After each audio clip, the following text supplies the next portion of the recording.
저번 시간에 변동금리 채권이 시장금리와 연동을 해서 이표 지급을 재조정한다고 말씀드렸었죠? 이 변동금리 채권 왜 탄생했다고 했죠?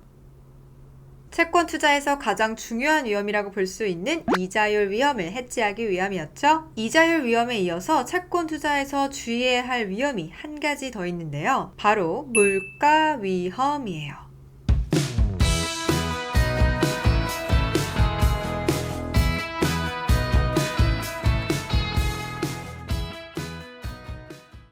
액면가 1억 원짜리 10년 만기 채권을 샀는데 물가가 폭등해서 2배가 올랐다면 채권 투자자는 만기 때 안전하게 1억 원을 돌려받겠지만 얼마나 허망하겠어요. 실질 구매력을 기준으로 본다면 그 1억 원은 10년 전 5천만 원의 가치만 남아있으니까 말이죠. 마찬가지로 이런 위험을 회피하고 싶은 투자자도 당연히 있었겠죠? 그 필요성에 의해 탄생한 게 바로 오늘 말씀드릴 물가 연동 국채예요. 시장 금리의 변동 대신 소비자 물가의 변화에 따라 원금을 보정해주는 채권이 바로 물가 연동 국채예요. 이런 일을 하는 게 바로 금융인데요. 금융시장에서 뭔가 약점이 있다면 그걸 보완해주는 역할을 하죠. 제가 전에 물가 급등의 시기에 영국 정부에서 발행한 채권을 자산 몰수 증서라고 불렸다고 했었던 거 기억하시죠? 양적 완화 이전의 시대, 그러니까 금과 달러가 정확한 비율로 교환이 보장이 되던 시대에는 물가 상승이 거의 없었어요. 뭐 설령 있다고 해도 일시적이었죠. 그런데 1980년대 이후로 물가 급등이 주기적으로 반복이 되면서 국채가 발행이 돼도 사람들이 외면을 하는 사례가 자주 발생이 된 거죠. 물가 연동채는 그런 투자자들에게 물가 상승에 대한 부담을 덜어주기 위해서 2000년대에 미국으로부터 시작이 됐어요. 지금처럼 양적 완화 시대에는 매우 중요한 투자 대상물이 되고 있죠. 실제로 미국에서는 2021년 5월부터 연속적으로 수개월에 걸쳐서 명목 물가지수가 5%를 넘어섰던 적이 있었는데요. 이때 돈의 흐름을 보면 팁스, 미 재무성에서 발행한 물가 연동 국채 쪽으로 엄청난 자금이 유입이 됐어요. 뭐 물가가 오르니까 당연히 물가 연동 국채가 인기가 있어서 엄청난 자금이 유입이 됐겠죠. 소비자 물가가 5% 올랐다는 건 그만큼 돈의 가치가 5%가 하락했다는 거고, 오른 물가만큼의 보정을 받지 않을 경우 2%도 안 되는 채권 금리는 받으나 마나였겠죠. 마이너스 금리잖아요. 뭐 5%는 더 줘야 남는 게 있는 거니까. 진짜 중요한 걸 말씀드리려고 하는데, 이상하게 많은 투자자분들이 물가 연동 국채를 물가 상승률에 따라 이자를 더 지급하는 채권으로 알고 계시거든요. 근데 그거 아니에요. 그게 아니라 물가 상승만큼 원금을 올려주는 거예요. 이거 꼭 기억해두세요. 왜냐면 절세의 진짜 중요한 부분이거든요. 우리나라에서도 2007년에 처음 발행이 되긴 했는데요. 투자자들의 무지로 인해서 인기가 없어서 발행이 좀 뜸했어요. 그러다가 2010년에 재발행이 됐는데 뭐 그마저도 초기에는 입찰자가 없어서 대부분 미달이었죠. 뭐 아무래도 연기금들이 조금 보수적이다 보니까 새로운 투자 자산에 대한 파악이 잘 되지 않아서 그랬을 거예요. 하지만 앞으로의 세상에서 물가 연동 국채는 정말 중요한 자산이 될 수 있어요. 게다가 이건 탁월한 절세 효과까지 갖추고 있는데요. 일반적으로 이자 소득에 대해서는 15.4%의 이자 소득세가 붙지만 현행법상 투자 원금에는 세금이 붙지 않기 때문이죠. 물가 연동채는 물가 상승률만큼 최초 원금의 가치를 높여주는 방식이기 때문에 물가 상승에 따라 늘어나는 원금에 세금이 전혀 없다는 거죠. 또 이렇게 말씀드리면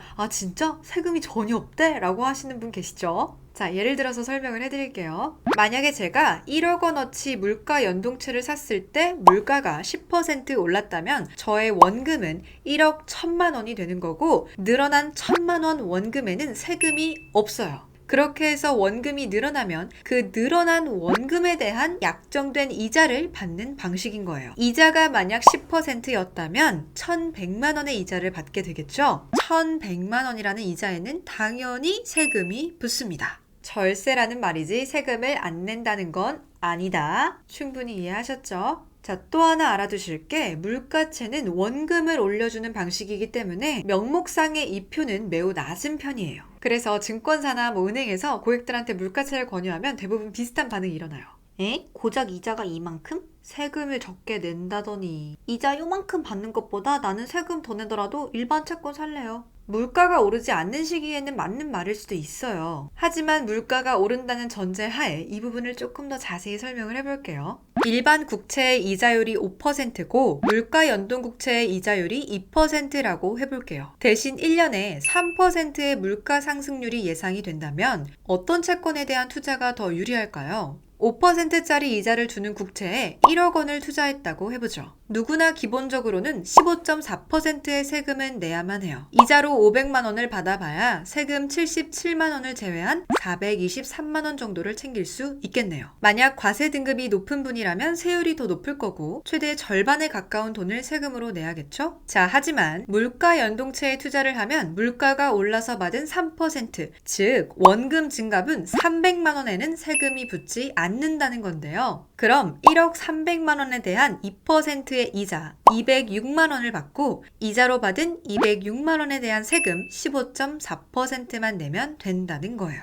그럼 나의 실질적 자산 가치 상승은 506만 원이라는 이익을 챙기는 거고 세금으로 내야 하는 31만 7,240원만 떼고 나머지를 모두 챙길 수 있다는 말이죠. 뿐만 아니라 만약에 그마저도 자산이 많아서 세율이 절반 이상이신 분이라면 33%로 분리과세 신청도 가능해요. 분리과세라는 건 합산과세 항목에서 빼서 요것만 따로. 그러니까 206만 원만 33%의 과세로 종결한다는 말이기 때문에 206만 원에서 33% 67만 9,800원을 내면 끝난다는 거. 고율의 세율이 적용이 되는 분들에게는 절세에 효과적이겠죠? 실제로 2010년에 발행이 되었던 물가 연동 국채는 국채로서 굉장히 안정적이기도 했고요. 실효 이자율이 무려 8.89%나 됐었어요. 그 수익률은 물가 지수를 3%로 고려를 했을 때였고 그 이후로는 물가가 4%대를 훌쩍 넘겼으니까 채권 투자로서는 거의 대박에 가까운 투자였다고 볼 수 있죠.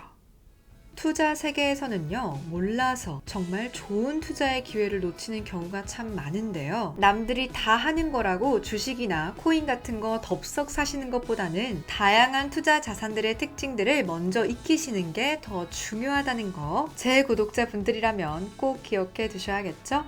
오늘도 유익한 시간 되셨기를 바라고요. 저는 다음 시간에 더 재밌고 더 쉬운 영상으로 돌아올게요.